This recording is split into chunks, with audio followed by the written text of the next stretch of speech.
So, Mr. President, this week we've seen what can be accomplished on behalf of the American people with a Senate that's back to work under the Republican majority. We just passed two broad-based bills aimed at protecting consumers and modernizing our energy policies, respectively, and both bills take important steps to bolster national security as well. The passage of the Energy Policy Modernization Act yesterday marks the first broad energy legislation to move through the Senate since the Bush administration. In the years since that time, our country has gone from fearing oil and gas shortages to becoming the world's leading producer of both fuels, as one paper put it.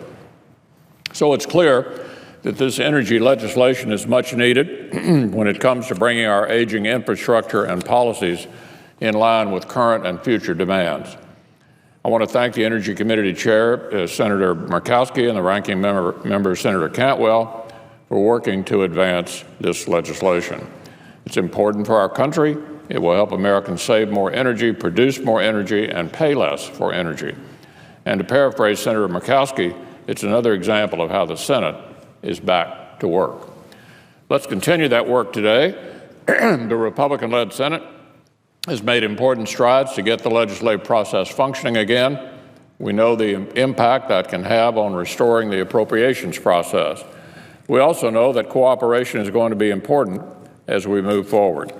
So it was good to see our Democratic colleagues yesterday recently pledge cooperation in the appropriations process, writing that this, quote, is a win-win opportunity and we should seize it together. I've been pleased to see the headway that's already been made by the Appropriations Committee.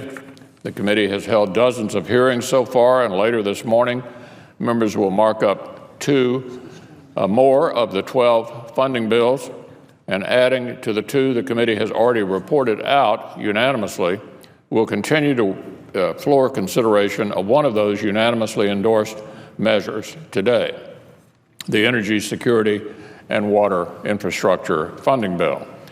This legislation before us includes provisions that impact each of our states.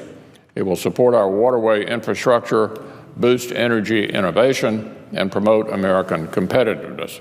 It will strengthen national security and support our nuclear security program.